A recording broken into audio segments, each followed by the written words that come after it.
Tino Villarreal of the St. Joe's Bloodhounds. That was a heck of a Hell, but segue. you like man. my segue right there? You are I a bring radio up- segue master. Let's talk about St. Joseph A lot of Bloodhounds football, man.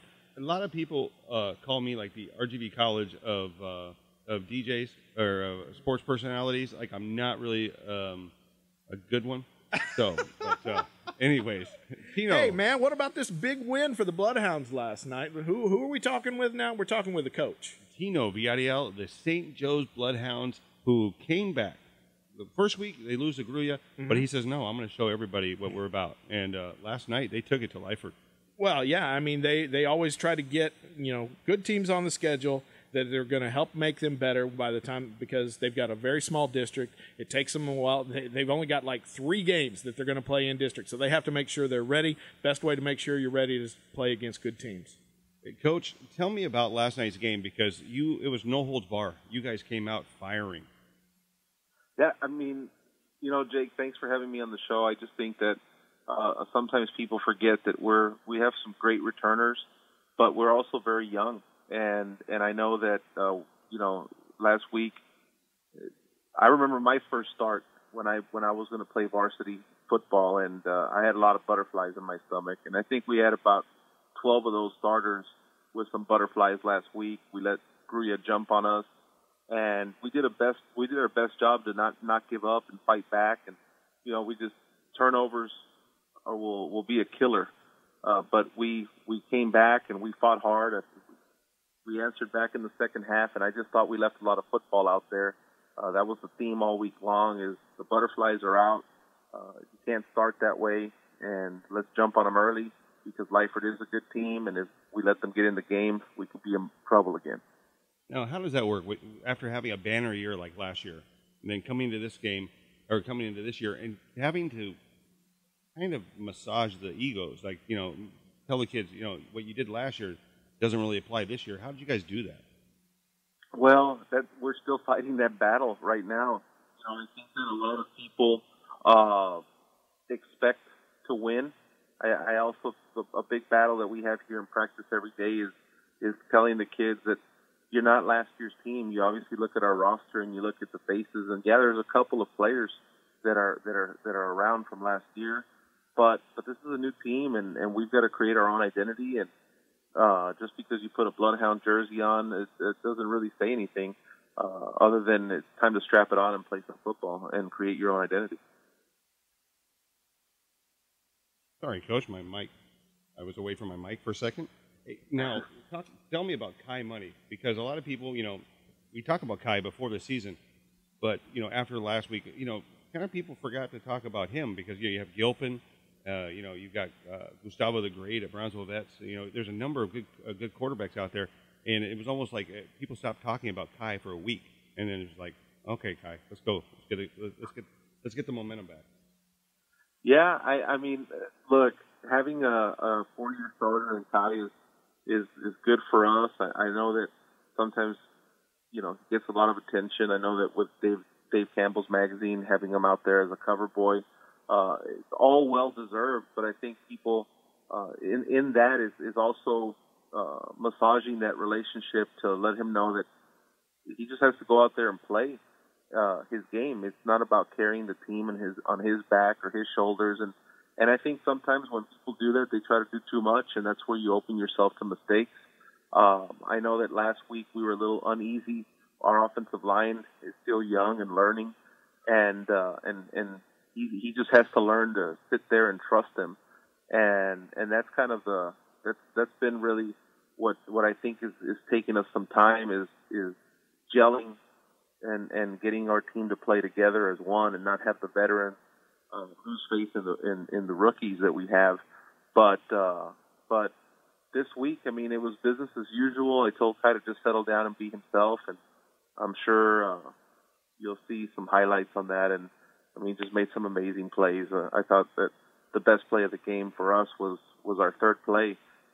They came in, and Lyford came in, and they stuffed us 2 runs, put us on 3rd and 10, and Kai rolls out, sees a receiver, kind of shoots his ball across his chest and takes a big hit. But but just an amazing throw and even better catch from Pablo Salesi to get us a first down. And I think had we punted there, I don't know if our outcome would have been the way it was. I think the momentum right away would have shifted to life.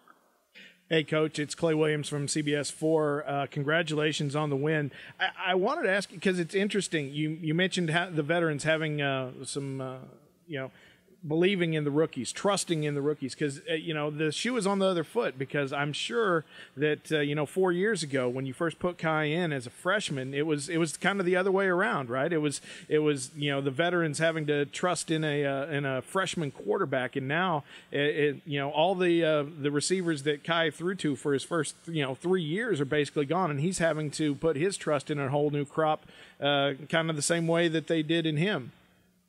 Absolutely. I mean, that's the beautiful part of football. It goes in cycles, you have to kind of remind the seniors of those situations, because a lot of our seniors, they saw a lot of playing time when they were real young, and they were the ones that were nervous, and they were the ones that had those big butterflies, and now it's their time to understand that when you have younger kids on your program, that's the feelings that they have, and it's about leading them through your actions and just instead of trying to be a coach on the field and telling them what they're doing wrong, be a friend on the field, be a brother on the field that tells them that they have each other's back. I know you feel real good about this young crop of receivers and skill players that you've got coming up, Coach, including one you just mentioned, Pablo Salesi. These guys, they grew up, they've come up through the program thinking, that they've got to live up to the successes that you've had in the past, right? They're kind of rising to a different standard, maybe.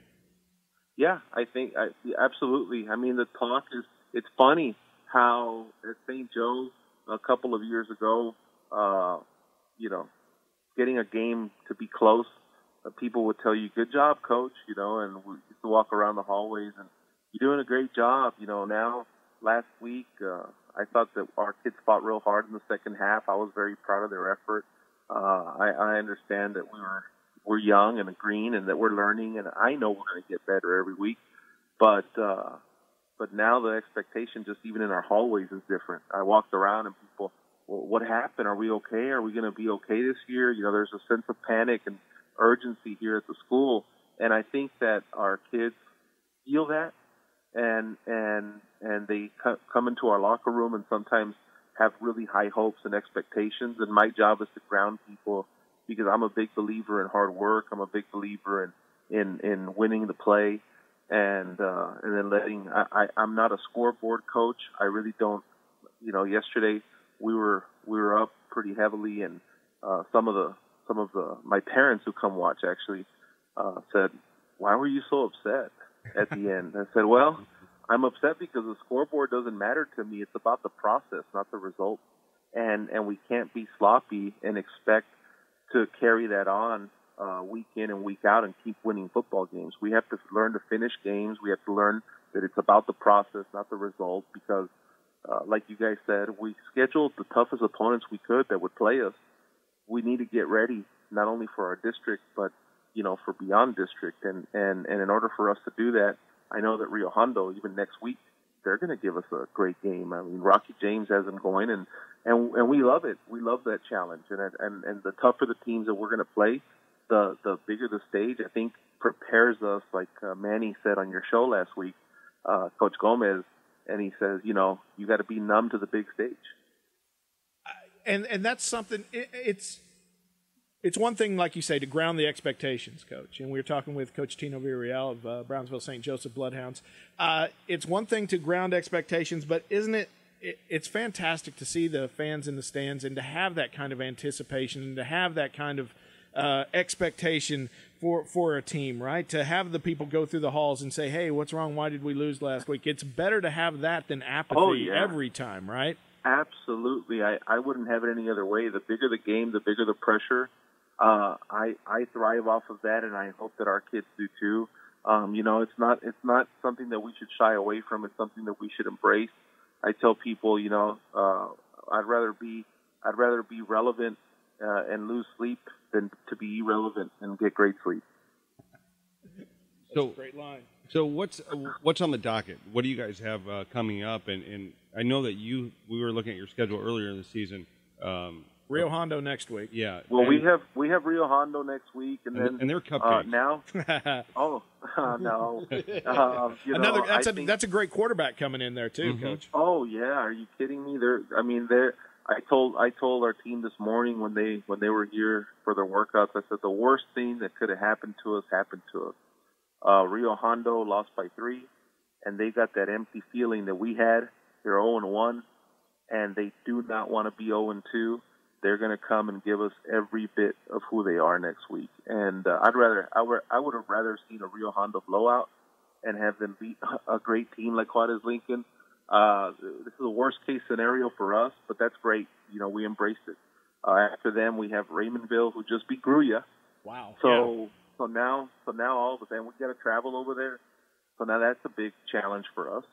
Going on the road for the first game for us on the road, and going into that game. I mean, they have Lyford this week. We're going to see how that outcome is, but we got to go to Raymondville, and then we got to go to Port Isabel. We go to Port Isabel after that, and I know that right now Port Isabel's having some struggle, but anytime you have change, I mean, it takes you a while to adapt to that change, and I'm expecting them to definitely be ready for us by week 5. And so those couple of weeks ahead, Rio Hondo, Raymondville, PI, they're just tough for us. It's not. There's no week. There's not a moment to rest, and the number one goal for us is to be healthy. So we want to play these games, but we don't want to risk players and injury because at the end of the day, we have few district games, but those are some heavy opponents in district, and we've got to hit them at 100%. Yeah, you definitely do. And once again, you guys are, Dave Campbell, Texas Football didn't just put Kai on the cover for the private schools. They also picked you guys to win this district. And when was the last time a St. Joseph Bloodhounds team won their district, Coach? Are you aware of that? I'm not certain. I don't. Everyone that I ask kind of gives me some different stories. Answers. Yeah, I've heard some different answers too. Everybody in the 80s, they're great football teams here at St. Joe. So all the 80s players always say they all won district. But yeah, I'm kidding. They don't. But I don't. I really don't know. I do know that in 1987, St. Joe, 86, 87, St. Joe went to state and lost by 2 points. Wow. So I do know that could have been the 4th state championship at St. Joe, and the score, believe it or not, was 5-3. Wow. And so yeah, more like a baseball game. Yeah, it was 5-3 at a state championship game. But I would say that the last time St. Joe won a district championship was well over 33, 34 years ago. Well, here's hoping you can do it this year, Coach. Waking up the ghosts. We hope so. I mean, we learned a lot. We learned a really big lesson 2 years ago. We were up on Central Catholic, 31-21, with 2 minutes left in the game, and we lost that game. Oh, and that had some drama to it. I've heard from plenty of mamas of St. Joseph players who told me about that game. It is what it is. A lot of people want to blame the officials, and I said, well, I don't think the officials threw a 55-yard bomb, and I don't think the officials caught it in the end zone. So, it was still in our hands, but that was a great reminder that football lasts 48 minutes, not 46. And taking all of those lessons for us, and this is my 3rd year as a coach, and we're trying to every year just get a little bit stronger, get a little bit better. Our enrollment at the school is getting a little smaller, but our football numbers are growing, and as long as that continues, we're always going to have a fighting chance.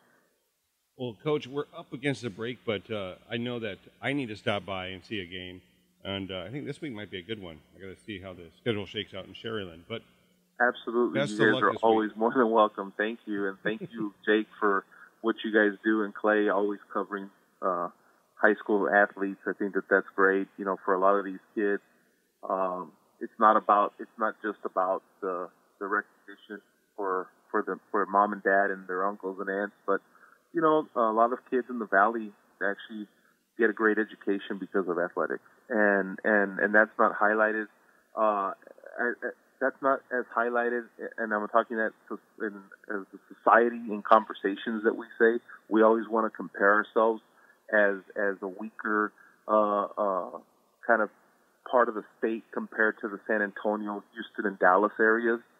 But Channel CBS, Channel 4, and 956, and just the work that you guys do is puts a lot of kids in colleges.